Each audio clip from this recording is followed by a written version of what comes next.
Good afternoon, everybody. Clay Chase with Torrey Hills Capital.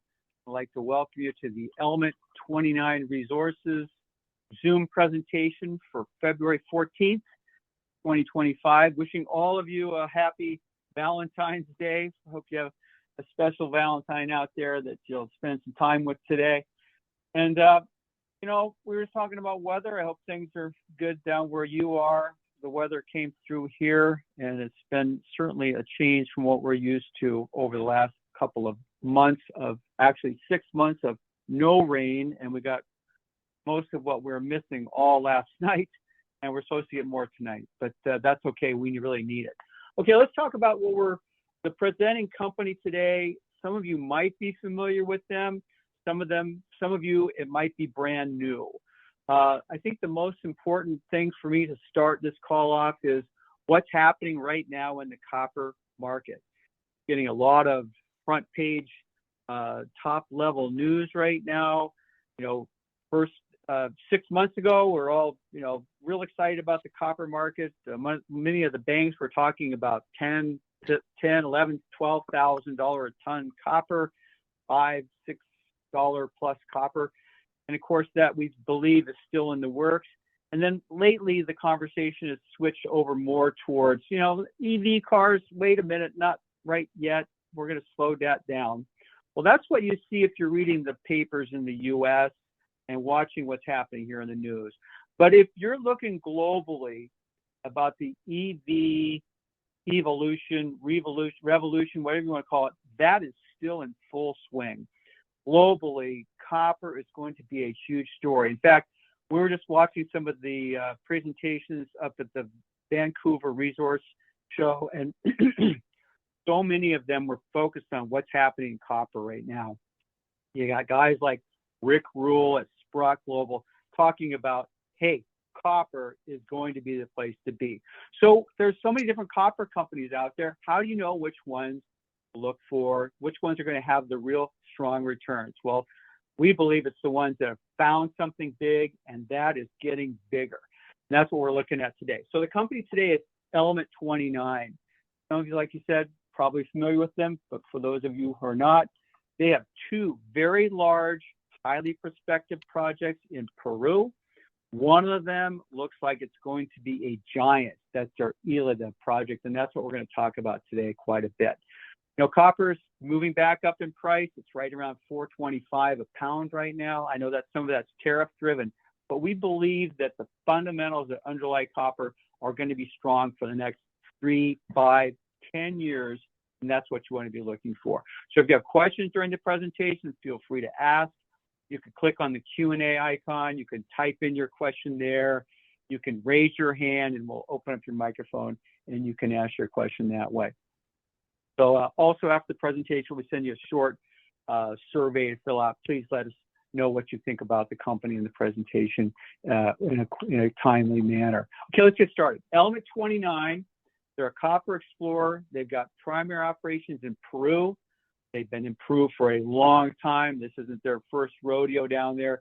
They've been down exploring, and they believe now they have found the project that's really going to put them on the map. Their projects are mostly in the their core projects are kind of in the northern part of Peru, which we believe is very important because that's the part where there's no farming issues and water issues that you're seeing. If you see a lot of that issue in Peru, that's based around water and farming, and that's not where they are at all.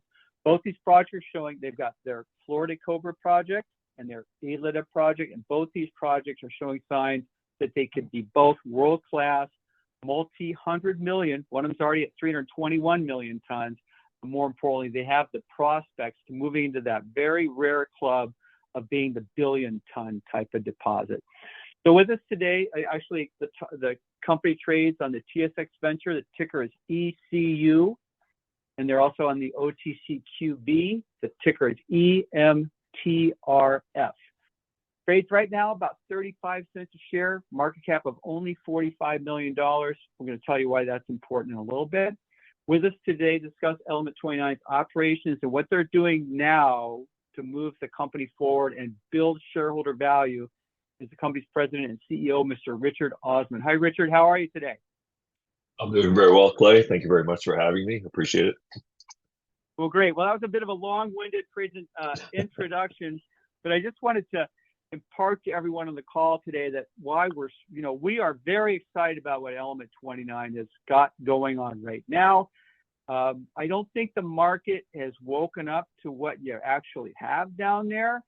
And that's great because we like to get in front of the rest of the crowd so that we're already in, have a great seat at the bar or the table before everyone else runs in and tries to get a seat. So I'm going to go ahead and stop sharing. I'm going to make it available for you to share your screen, and then we'll put your presentation up, and then we'll look forward to seeing or hearing about what you have to say here. Okay, I'm going to stop sharing my screen, and you should be able to put your screen up now.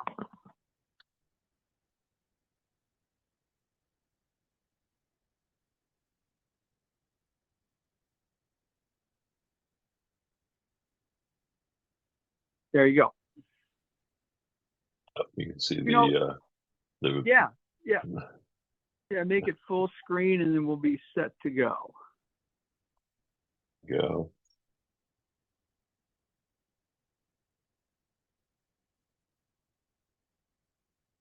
Always lag. Yeah, there it goes.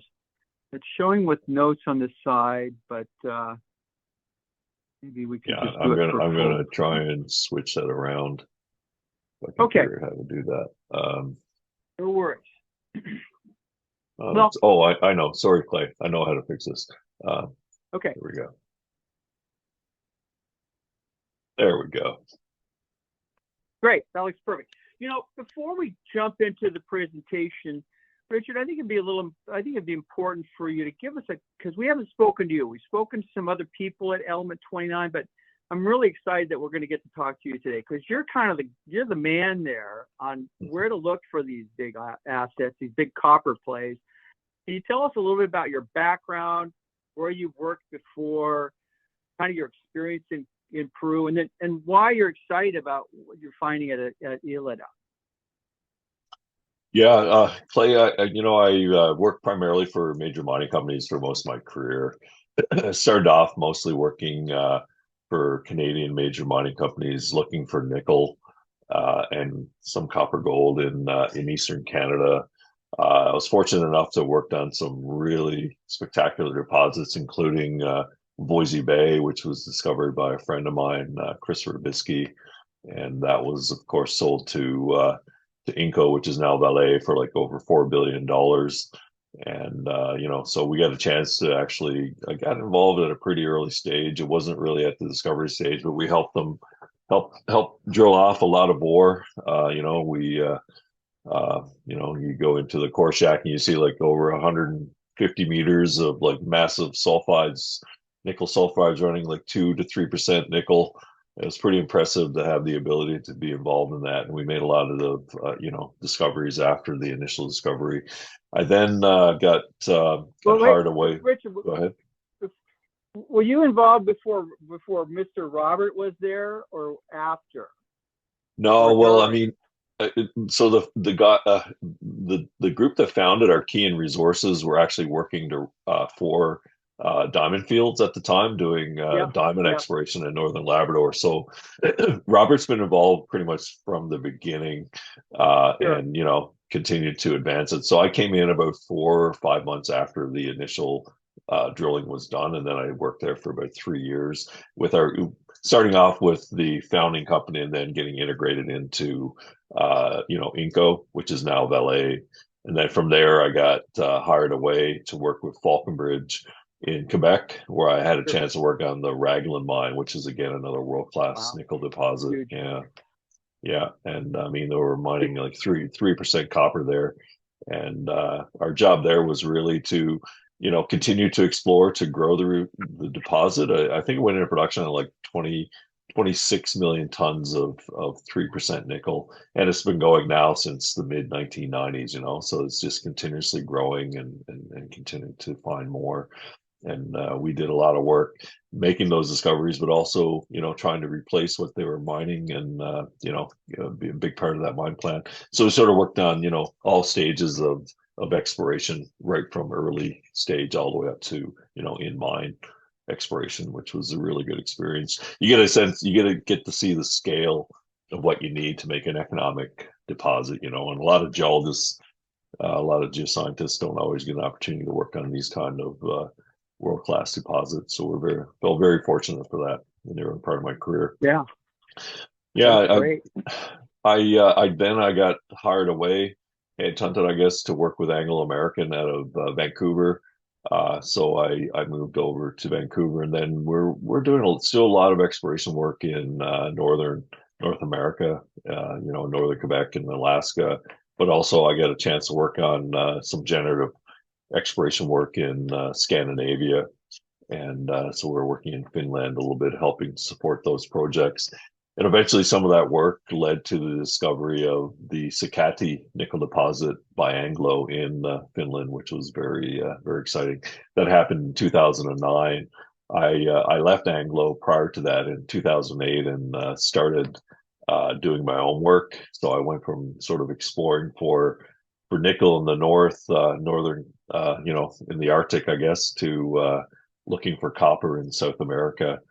And part of the reason for that is, with Anglo, not only was I doing nickel exploration, but I was also doing a lot of copper exploration in Alaska, as well as in Mexico and Arizona.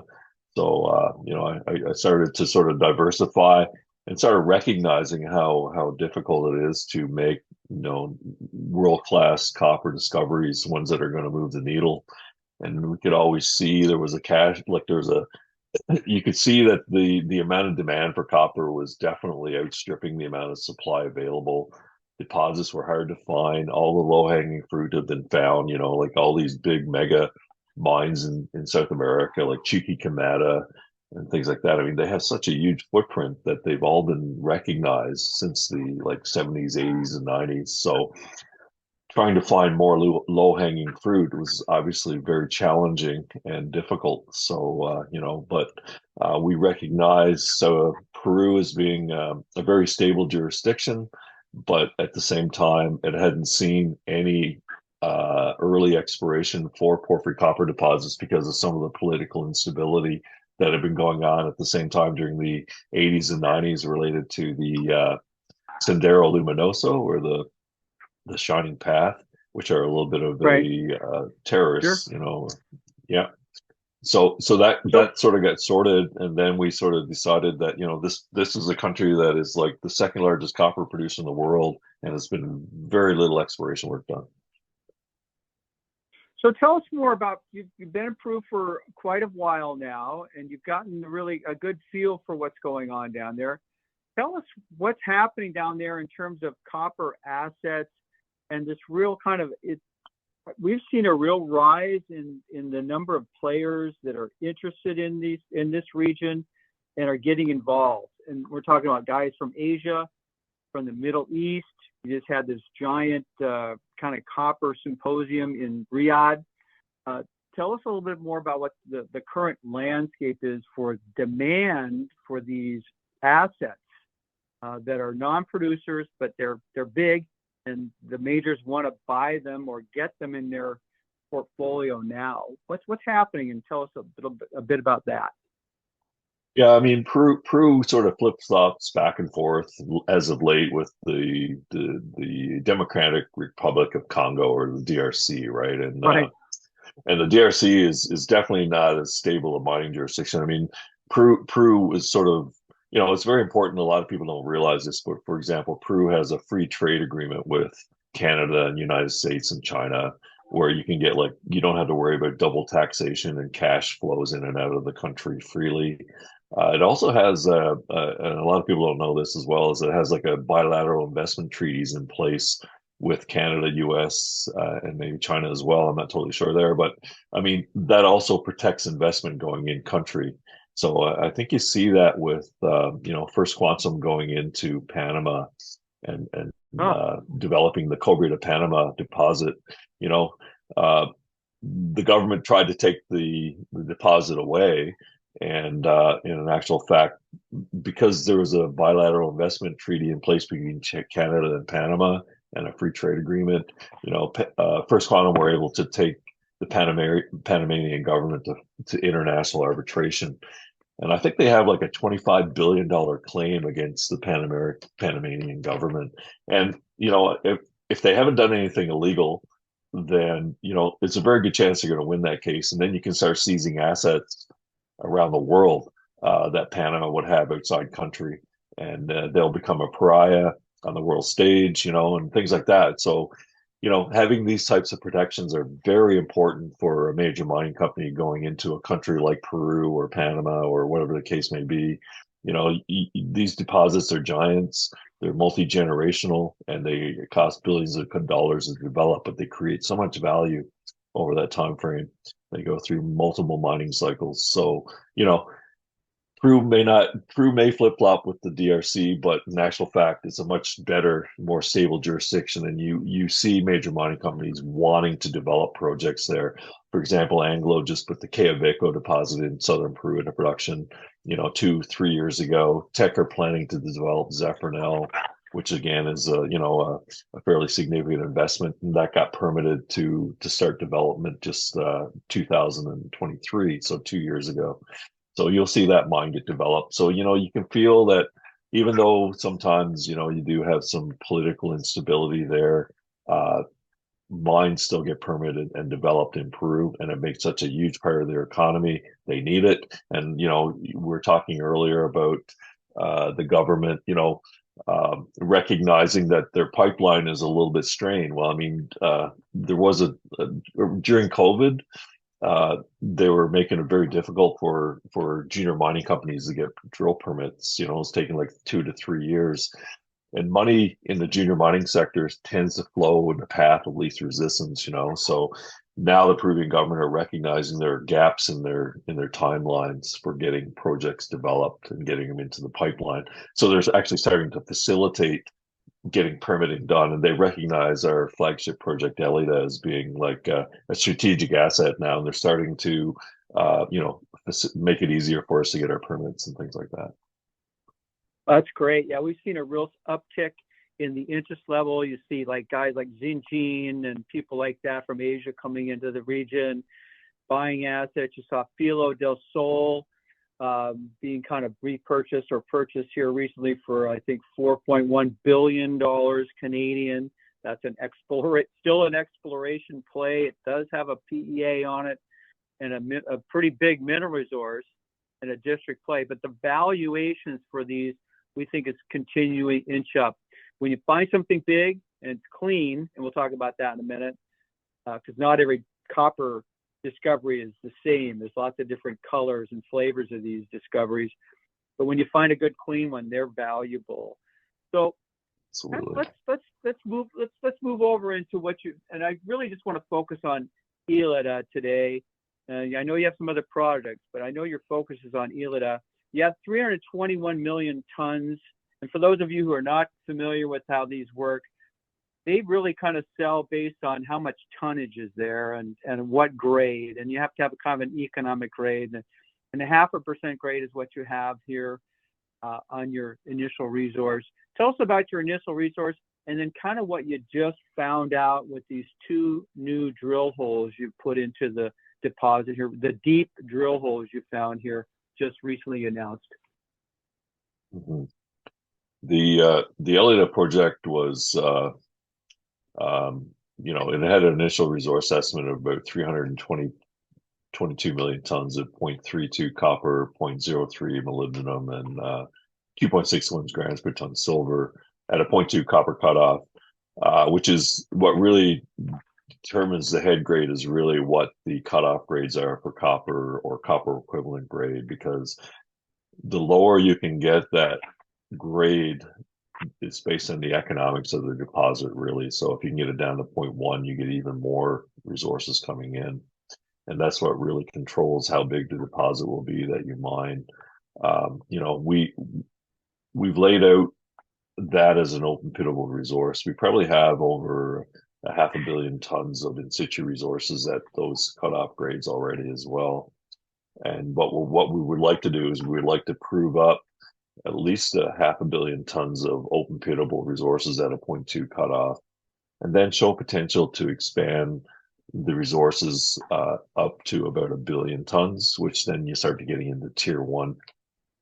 If you have a billion tons of 0.5% copper equivalent grade, that's like 5 million tons of contained copper equivalents. And I think we have potential to be able to build something like that in at Elida. You know, it's we feel that it's got potential to be tier one, and you know, we just have to continue to de-risk it. We laid out a 6-hole program last year, and we drilled 2 of the 6 holes, and then we shut down for the holidays. So I think the drills finished up on December 20th. We managed to get the core cut and out to the lab by the 23rd, I think it is, and then we have results back by January 10th. So I mean, it was like a 2 to 3 week turnaround even through the holidays, Yeah. which is really good. And you know, and then the drills are shut down for the holidays, and the summer in Peru now, and most people are pretty much taking some vacation. And you know, we had a pretty long fall drilling as well, so we're going to start drilling again likely in April to continue to Okay. finish off that 6-hole program. But you know, I think the first 2 holes we laid out were designed to infill within the existing pit to get the grades up. So we have about 143 million tons of 0.4 copper, 0.41, I think, and then we also have 60 million tons of 0.5 copper that are also within the pit, and those are like open pitable, close to surface. So I think we're scraping off in the central part of the pit, roughly 20 meters of cover, and then we're putting like 0.5% copper, likely, you know, plus the moly and silver credits into the mill. And I mean, one of the things that determines economic viability is being able to put together an economic model that, you know, generates a pretty good net present value and rate of return. And you know, one of the things that makes that happen is being able to get return of capital quickly, the capex, and by having a higher grade starter pit that's really close to surface, makes it very strategic, in my opinion. So you know, what we're trying to do with the drill program that we have now with these first 2 holes, we wanted to show that we could definitely increase the grades inside the pit, which I think we did, and also allow those holes to extend outside the pit, as you know, down to over 1,000 meters. Excuse me, just to show that there is potential there down to those levels to put together like at least a double or triple the resources, or maybe even more. And I think we did that. So we had like 1,040 meters of like 0.54 copper equivalent grade. So it was like over 1,000 Wow. meters of 0.4 copper, you know, and moly and silver credits. And then on top of that, the last part of the hole, the last 310 meters, ran 0.72 copper equivalent grade, I think. So it was about 0.56 copper. And that's really neat because as we're going deeper, we're sort of seeing the system change a little bit, where the grades were starting to improve in copper. So you're starting to see a zonation where the overall copper to iron ratio in the deposit was actually improving. And that's what you sort of hope to see as you go deeper. You're getting more into the sort of the center of the system. But when you start to see that, you also expect to see other minerals coming in that are higher, that have a higher copper grade, such as bornite. And we saw a little bit of bornite, but we haven't seen a whole lot yet. So we think we can even drill deeper holes and still continue to be in mineralization down to like 1.5 or even 2 kilometers. So, you know, Wow. with those kind of scales, I mean, it's not easy to find a 1,000 plus meter hole of over 0.5% copper equivalent grade. I mean, those are pretty rare. Yeah, that's what we saw with those results. I mean, this is kind of a real rare type of an asset. For us, a lot of times, you know, there's a lot of boxes you have to check to make a copper play interesting to a major for a takeout. And for us, the biggest box is this overburden or strip ratio. You see a lot of these projects, they've got, you know, high grade copper, but it's deep. And there's a lot of waste rock above that deposit. They've got to move that rock. And a lot of times that adds to the capex, you know, that adds a couple of $1 billion, I guess, to sometimes the capex. And people don't want to do that. So tell us a little bit about why it's so important to have these deposits start at surface, which yours more or less does, right?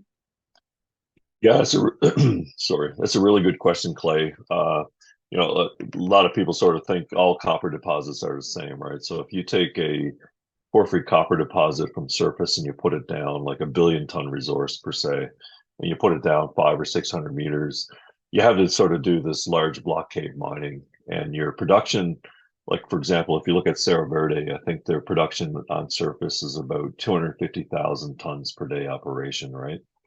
So, Mm-hmm. they're fairly big, and there are some deposits in the world that are producing over 300,000 tons per day, but that's sort of the scale that you expect for a big mine, copper mine. When you go underground, your production drops down to 100,000 tons per day to 150. So that means that you have to have 3 times the grade in order to get the same amount of copper out of the ground, And not only that, you're producing 1/3 the amount of copper. So, if your grade doesn't improve, you got to have 3 times the price pretty much to get the same amount of value, likely. Or, I mean, I know uh, you have to do the proper math on that, but I mean, that sort of gives you a sense of perspective. So as these large open pits get mined out, you got to have better grade underground or better copper prices to make it economic. And Right. so if you're and to start an open pit mine, if you have 1 billion tons sitting 500 meters below surface, when you do an economic evaluation, for example, the economics really only work if you can get return of capital within like the first 5, 10 years of a project that's got like a 20-year plus mine life. A block cave mine, generally speaking, it'll be about an 8 to 10 year build before you're actually pulling 1 pound of copper out of the ground. So you're putting all that capital into developing the underground and fracking the ore body and getting it ready to mine. And that's so labor and capital intensive, and you don't get any kind of like, any kind of return or cash flow until at least 10 plus years into the start of that development. So, I mean, it makes it very Yep. hard to put together an economic evaluation at a typical, maybe 8 to 10% discount rate, right? I mean, the math doesn't really add Sure. up. So by having a large open pit mine, where you can go in and scrape off 20 meters of dirt and start putting a 0.5% copper into the mill, you can get payback very quickly. But what's also very important is you start generating cash flow. And once you're generating cash flow, you can take some of that money and put it into developing the underground infrastructure to be able to block cave below the existing pit when it's time to do that. So it's just a continuous, generating revenue and cash flow, all the way from doing the open pits to all going underground on the deposit after the pit has been depleted. So that's very important for being able to put together an economically viable deposit. Yeah, I can imagine that the guys who are looking to buy these assets, the Rios, the Techs, the BHPs, the Zingenes, the guys I get, and the reason that they're buying these new assets is they're wanting to put more production on their books sooner than later.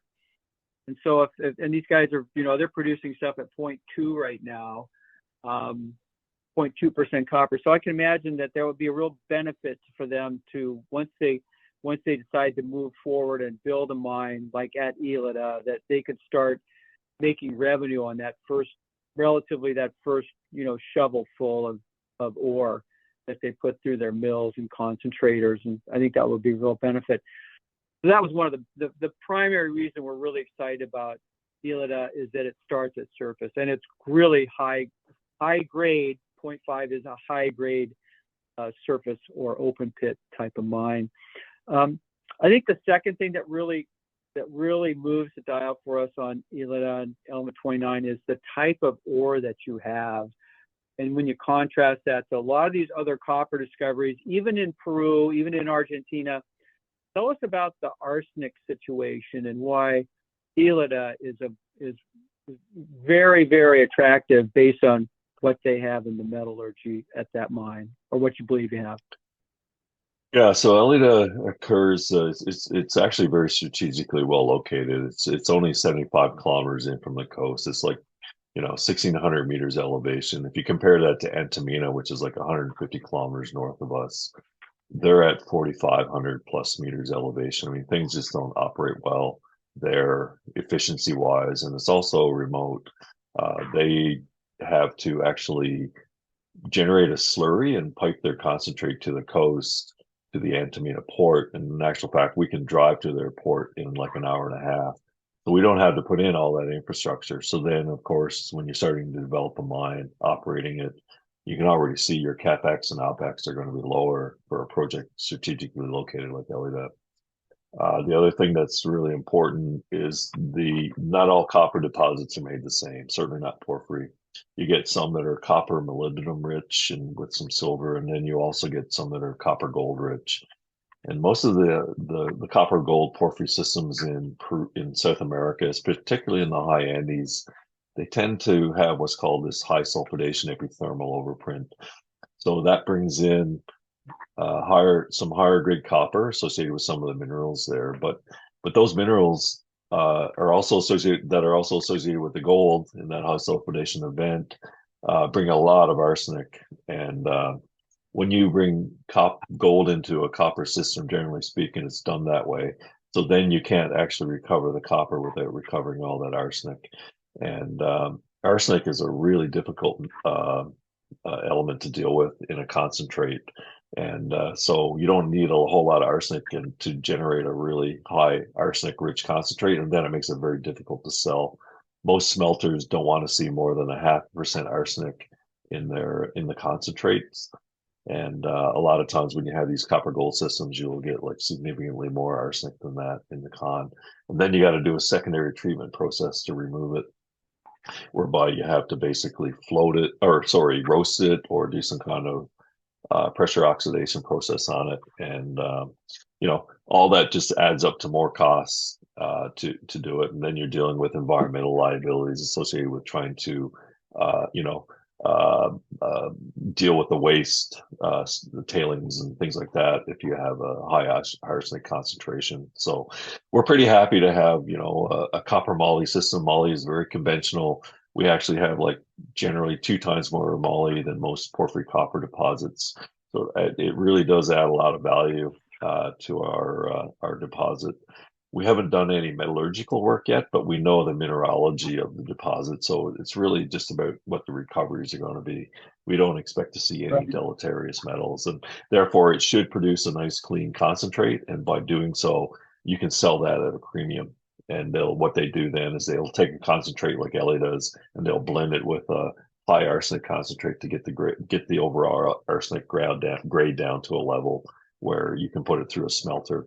And if you do have even if you have over 0.2 arsenic in your percent arsenic, then you actually start to get penalized. So at least they're taking the con, even though it's penalized, versus not being able to take the con at all because it's got over 0.5% arsenic in it.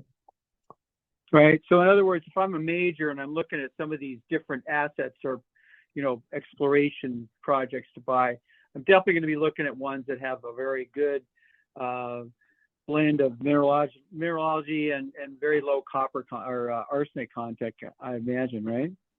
Yeah, I mean, if we sort of stayed away from the high Andean deposits. We're looking for the older porphyries, similar to the Southern Crude Copper Belt, for example, Cerro Verde, right? It's very clean ore bodies, Cajone, Chiquipala, Quellaveco, they're all in the Southern Crude Copper Belt. They're all Paleocene in age. They're all older porphyries, so they don't have this high sulfidation overprint.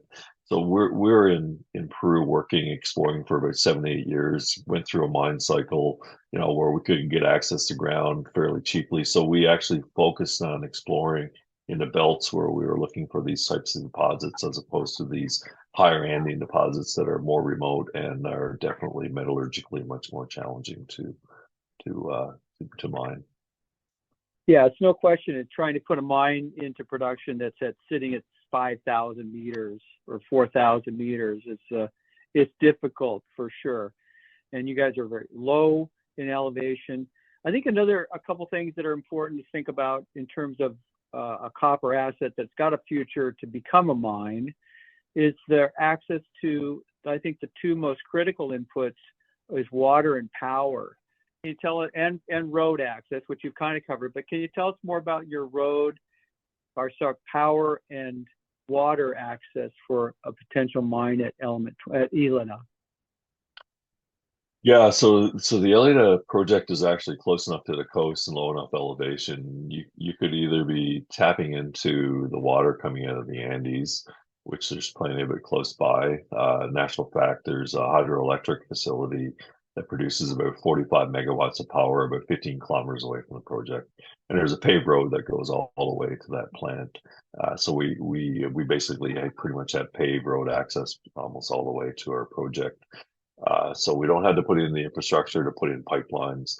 The Chinese government through I think it was a Hong Kong listed company, Costco shipping company, that built a new megaport in just north of Lima between our project and Lima, and we're the closest known porphyry copper deposit to that megaport, and they're going to be using that port to ship materials from all over South America to Asia.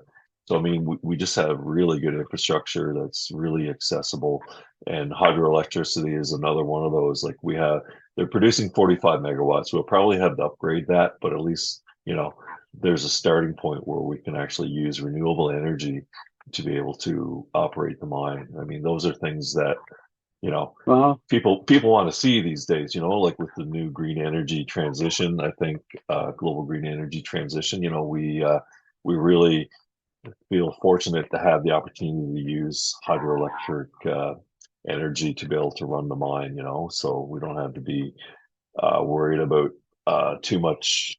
About what our carbon footprint's going to be in the future. I think that'll be a big part of being able to reduce that. I think you know, when we get to the point where we're actually operating that mine. What I would say as well is that we're already the community that we use as our base for the project gets free electricity from the plant, just because it's where they operate out of. So we're actually already using free electricity pretty much to run our exploration programs. That's great. Now, you probably, because of the quality of the discovery that you've made at Elida, and then just recently been able to, I'd say, materially expand the potential scope of the ore there. I mean, if you look at an open pit is like a cone. When you double or triple the depth of that cone, let's say just doubling the depth of that cone, you're talking about 8 times the amount of ore or potential ore that's inside that cone. So you recently, with this new drill program, you more or less look like you might have doubled the depth. Tell us about the scope, and this is just one of the 5 targets at Elida that's already at 321 million tons. Maybe it's at close to 500 million tons or something like that. Tell us about the importance or the impact that these deep holes have given you in terms of your confidence of growing this to a big tier 1 type of copper play. Yeah, I think the whole system itself is probably about 3K by 3K in size, and it's made up of a cluster of about 5 porphyry centers, and we think they all sort of merge as you go deeper, right? And we found the mineralization is actually very proximal to where these porphyries occur. But we haven't really fully evaluated the depth, where all we can say is that we're still seeing the zonation of the system, so that we're sort of seeing that we should still expect to see the copper grades improve as we go deeper. So it's good that we're actually expanding the mineralization. The holes both of them shut down in mineralization, decent, really good grades. So, if you go from a pit that has the bottom of the pit right now is about 500 meters, it really hasn't been optimized. We could probably get away with like steeper slope angles and things like that. And it changed the strip ratio from 0.74 to 1 up closer to 2. And we can probably take in a lot more resources to get to that 500 million ton threshold that we're looking for as a minimum very quickly. But by going down vertically to 1 kilometer, you can certainly see that, it gets very easy to recognize the ability to build out at least 1 billion tons of in situ resources, which is what, I mean, by the time you mine out a 500 million plus ton ore body on surface, you're looking at like at least 15, 20 years of mining there, I would think. And then you're looking to go underground after that. And if you can sort of prove up that there's, a significant ore body that's still left to be mined, then you're starting to see these generational scale deposits, and these are the kind of deposits that a lot of the major mining companies are looking to acquire. So we're trying to build this into a low-hanging fruit primarily, and then get it to a position where we think we can get a pretty good valuation to acquire this asset by a major mining company. And when you talk about a potentially 20+ year mine life, you're talking about a major copper mine working that long, right? With a 500 million tons of ore, right? Yeah, that's right. I think tier one, or sorry, 1 billion tons of in situ for sure gets you up into the tier one level. I would think 5 million tons Right. of contained copper equivalent grade. Yeah. Yeah, like 10 or 12 billion pounds of copper, something like that. Yeah, no question. Yeah. So this is the zone 1 that you've talked about. And that's really showing promise to build into this kind of tier 1 asset. Can you show us the plan view of the other 4 and the proximity of these other 4 kind of on surface zones that you haven't really even done much with in terms of exploration, right? Yeah, that's right. We really like Zone 4, for example. You can see where the black lines are the historical holes, and then the white ones are the holes that we had planned, and then the yellow are the 2 that we completed. So this is, Right. I think, a 6-hole program that we've laid out there. We'll probably add a couple more. Like, we know for now that we're getting some really good grades in the lower part of this hole, so we'll likely do another hole that extends into this area as well, to try and see if we can prove that up along this contact and going west. We also like to be able to drill a couple of deep holes over here just to show that we got a strike length of, right now from where this hole ended to say over here, it's about a 700-800 meter strike length, of deep mineralization. You can see there's like very little drilling in the lower part of the target area in the south, and the valley is sort of falling away to the south. So if you're finding deeper mineralization in here, you're not really significantly impacting your strip ratio. And we really like this area. We think we can add a lot of resources in here.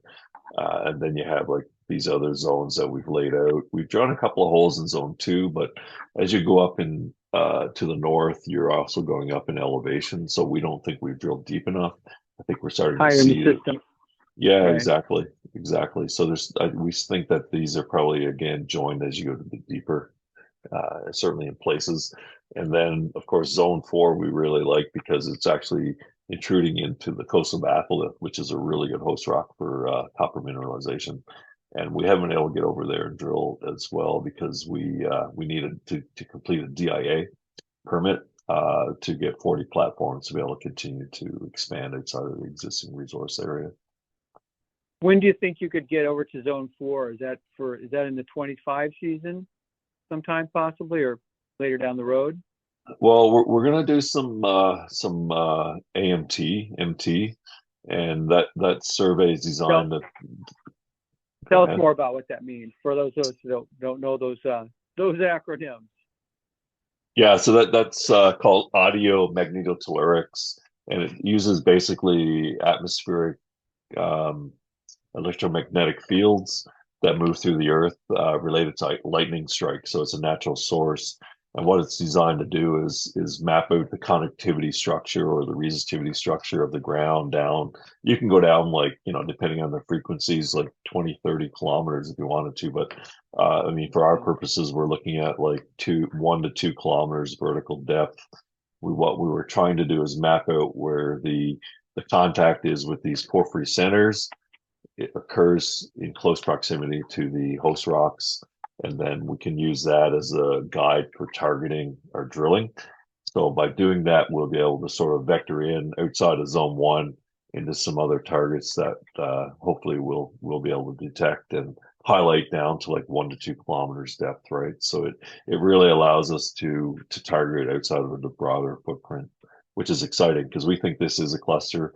It's 3K by 3K in size. We've really only That's huge. tested the central part of the system. Yeah. So you're talking So about like close to 10 square kilometers of potential surface anomaly that you're going to drill off. You mentioned earlier that you felt this might be a large, multi kind of fingered porphyry that might be connected somewhere at depth? Is this maybe where the fingers are coming out at each of these zones, or potentially some of these zones? Yeah, that's exactly right. Those are just the fingers that made it up to this level. We're seeing Right. So indications of that, like, yeah, exactly. this is at one time this was just a cooking volcanic system, right, with molten type material that brought minerals up in with it. Yeah, Maybe. so the porphyries are younger. They intrude into the host sediments, and they come in along conduits or like areas where there's a little bit of faulting, and the fluids can migrate up along the system, and that's what we're seeing. So we see like an early event that sort of fractured the rock and prepped it for the fluids to come in and precipitate copper as they move Right. through. And some rocks are more reactive, some are less. And I mean, that's the things we're working out. We're trying to understand the geological, geochemical controls on the system, right? And that's where our expertise is, in sort of trying to understand that and using that to vector with the geochemistry, the geology, the geophysics, all these things sort of coming together and being Right. able Okay. to continue to evaluate Well, this. I don't want to get too technical on this presentation. We just really kind of want to know the macro drivers of why we think that, or why you think that owning the Element 29 story now would be advantageous as you continue to build this out. Now, you were recently at the Vancouver show. You took a lot of your core from these two holes, 33 and 35, and I heard that your exploration Hefe was up there, and he was pretty excited to show some of this core and what you'd found here. Can you tell us a little bit more about Manuel and what he believes you might have uncovered here at Elena? Yeah, Manuel has a tremendous amount of experience exploring for porphyry copper systems. He's pretty much visited all the big deposits. He was involved, his first boots on the ground in the discovery of Teck's Zafranal deposit in Peru, which I mentioned is going to go into production, luckily, in the next 3 to 5 years. So he knows Peru very well, and he knows porphyry copper systems and epithermal gold systems very well at the same time. And I mean, Didn't he run Tech? Wasn't he the top guy at Tech's exploration division for a long time in the South American division? yeah, he started off exploring, like, I mean, the early part of his career actually is sort of interesting. He worked in the oil and gas sector as a production geologist, then transitioned into exploration with Cominco, Tech Cominco, and then Tech. So he survived that whole transition and consolidation, and then he became a very important technical guy. And he's Peruvian, he did his schooling in Arequipa. And if you're looking for a really good porphyry geologist, I mean, Peru, that's what they explore for. So these guys have a lot of experience and a lot of knowledge in understanding these types of systems. But I mean, he's seen a lot, and he was a principal geologist for the Andean exploration group for all of South America for Tech when he resigned to join Globetrotters in 2012, I think it was, which is the founding company who generated these projects and then spun them into Element 29. Right. Could you characterize his veracity or excitement level about what you just found with these two drill holes at Elena? Yeah, every time we drill a hole, he gets more and more excited. He's got it's sort of interesting. I'm trying to get him to do it on camera, but he apparently has a real famous copper dance from his Zafranal discovery that was recorded. So he's very excited about getting it, like, continuing to drill. Taking that dance out of retirement here for Elena, something like that. That's exactly right. Yeah. Well, good.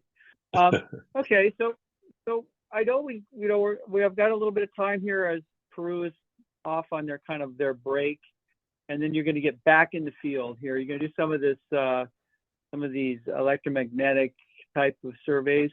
What else can we look forward to as you get ready to drill this again, and anything else that we can kind of look forward to as catalysts? Yeah, we certainly will be trying to get some metallurgical test work done to just sort of show what the recoveries are. Because right now we're just using like a 85% recovery for copper, 65 for molybdenum and silver. And I think though we could probably do better, but we have to do the met work to know. And I think that'll be valuable. You can start building out copper equivalent grades or NSRs for cutoffs and things like that, right? Which then it'll start to really, people will start to understand how much value the moly and the silver are adding to the overall resource. So we're looking forward to getting that work done. We've already done a lot of the legwork for that. We store all of our core samples, rejects in the nitrogen gas so they don't oxidize. So, we just got to go through the process of picking, selecting samples and putting them into the lab. And so I mean, I think those are things that need to be done. At the same time, we're going to try and get back in there in April to start the phase 3 program again, and probably do, for example, the proposed hole 2 here. I think that hole has to be done, and then that'll be the one that we start on. And if we can sort of hit some decent grades there, which we expect to, then you can start to show that you can really build out the 500 million ton resource in this just the zone 1 area. Right. Yeah. There's obviously there's a lot of juniors down there, and we can kind of almost like looking at rocks. The deeper you go, the more you see. And we look at companies like ATEX and groups like that seem like they're just a little farther ahead of you in terms of their build out of their resources. But you look at a company like that, it has a $400 million market cap, and we think that you're headed towards where they are now, and maybe even could surpass them. You got a $40 million market cap right now, so and they're still in the exploration stages for sure. Have you had much? Obviously, can you tell us about some of the people, or not the names, but have you had some interest from some of these mid-tier and majors about what you found at Elida? Yeah, I think being in Peru, making discoveries, drilling off resources, the majors are all watching, I'm sure, what we're doing, and they're doing their own back of the envelope calculations as well, and we're signing CAs, they're doing evaluations, we're meeting. I mean, that's part of the process. I think being in a jurisdiction like Peru, if you're serious about copper, you're working and exploring in Chile and Peru. It's just, these are the 2 best jurisdictions in the world to be making discoveries and developing mines. So all we want to do is we want to continue to build out this thing to make it a low-hanging fruit, and I think we can do that, and then show potential for this thing to be a tier 1 mine or deposit. I think that there's a real good opportunity to do that for this project. Is that kind of your plans? I know you really can't say what your exit strategy is, but as you move this forward, build out the next mineral resource estimate, and then maybe a PEA after that. I mean, are you building this for someone else to come in and make it into a mine, not yourselves? Well, I think it's already met the scale where we just wouldn't be able to do it as a junior. We just don't have the market to do it. Like, it's too big. Yeah. So that's a good thing. I think the bigger we make it, the more we have to drill it out more, and then you're adding value per pounds in the ground, and the cost of adding those is pretty cheap right now. Right now we're I think we're valued at probably less than 5 cents per pound in the ground. I would say probably closer to 1 to 2 cents. So we're, in my opinion, that's on the low end of the how to put it. That's sort of in the lower quartile of valuations for copper companies. Yeah, the way we look at that is we do a lot of kind of evaluation of copper pounds in the ground on a lot of your peers, and it just seems like that just climbs the ladder as you build the tonnage. And not all tonnage is the same, right? You have to have tonnage that looks very good on an infrastructure basis. Low operating costs, and low capex to get these projects into production. But as you climb that tonnage up to that billion, and then over 1 billion tons, that price per pound climbs the ladder too. And we've seen things go at more than 10 cents a pound from what they have on paper, like on measured and indicated, more than 10 cents and inferred. So I think there's a great opportunity for you not only to lift the value of the company with putting more tons on the books, building that tonnage up to that, get to that billion plus club. But also as you get there, the value per each of those pounds gets a multiple too. Maybe it's 2, 3, 4x at some point as well. So that's where we can see the kind of the exponential type of return for companies like yourselves when you get in early, like you're at right now. I'm going to kind of open it up to the audience. If there's any questions, feel free to ring in. I know there's kind of a lot to take in here. We're intentionally not trying to make this a geology class, but just kind of a macro view of the copper marketplace. And I will tell you because we watch a lot of these conferences and presentations, and the general theme that's going through everything from whether it's a Riyadh or Vancouver or some of the other conferences that were recently in Europe, copper is the main theme. All of the resource investors out there are really tuned into the copper story. They're taking positions in a lot of these early copper plays and juniors. And we just don't believe Elida has kind of caught that fever yet. But we do expect them to get kind of to catch that fever here at some point in time. So I don't really see any questions right now. You've kind of answered a lot of questions during this discussion. And we'll kind of go and wrap it up here at this time since we've been on it for about an hour.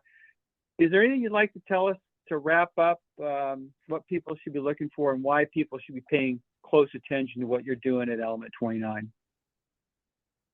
Yeah, thanks, Clay. I would say that we're very much undervalued I think if you're a copper explorer and you're in Peru and you have like an open pittable resource that you can sort of see that you can build out to over half a billion tons of open pittable resources and then a billion tons of in situ. I mean, mining companies that are exploring in Peru, a world-class mining jurisdiction, looking for these giant deposits should really be trading at a premium. Our market cap right now in Canadian dollars is roughly under 60 million. We're sort of interesting, the Mining Hub, which is a group in Canada that sort of summarize drill results for the week, and during the PDA roundup when we put out our results, NGX, which was involved in the discovery of Filo de Sol and Aurora in Argentina. Sure, yeah, and also ATEX, which, as you know, had the project in the Vicuña corridor as well. Mining Hub listed our results as coming in behind NGX, which has like a $3 billion market cap, and above ATEX, which has a $525 million market cap in Canadian dollars. So I mean, right now we're a $50 to $60 million market cap company. So I think we're going to continue to de-risk, try and improve our visibility, show people what we have, and hopefully people will start to understand. And I think the more we de-risk this, the more likely we're going to become a low-hanging fruit that will hopefully eventually get the attention of the mid-tiers and majors, and we'll see what happens from there. Yeah, that's really well said, Richard. We completely agree. We always like to we like it when our companies are not popular yet. We think that they're going to get real popular. I mean, I didn't know about that statistic that you just mentioned about being ahead of ATEC and behind NGX. That's pretty significant. Our opinion of Elida, and we didn't even get to talk about, you have like a whole pipeline of other great projects, other great copper plays as well. You can certainly get more information about those by going to the company's website, and you can do that at www.element29.com. And is it e29copper.com is the website? It is, yeah. Yeah. So it's e29copper.com is the website. I misspoke there a minute ago. You can get this presentation as well as a lot of information about the individual properties as well. For us, it's all about scale. You have to have a big copper discovery to really move the dial. And I think you guys are on to one here at Elida. And For those of you that that's the code word today for the presentation is ELIDA, E-L-I-D-A, because that is what we believe is going to be the company maker project. We talked a bit about diamond fields earlier. You'd had some experience over at Boise's Bay. And I can remember talking to some of the early guys that were part of the diamond fields team, and their stock went from being just cents, like in the 30, 40, 50 cent range or something like that, to being, I think it got to be over $100 at one time. I don't know if that was from splits or not, but my point being, if you get in the right ones early, they can become tremendous returns on these. So we'll look forward to having you on again real soon. Richard, we're going to put this up to our YouTube channel so people can see this presentation. I want to thank you for coming on and presenting today. I want to thank everyone that took some time to learn more about Element 29 and their ELIDA project. And thanks again, Richard. We'll look forward to having you on again real soon. Thank you very much, Clay. I really appreciate the opportunity, and thanks to your audience for taking the time. You bet. Thanks a lot. Everyone, have a great day out there. Happy Valentine's Day again, and we'll look forward to talking to you at the next presentation. Thanks a lot. Okay. See you, Richard. Talk to you later. Thanks, Bye. Bye.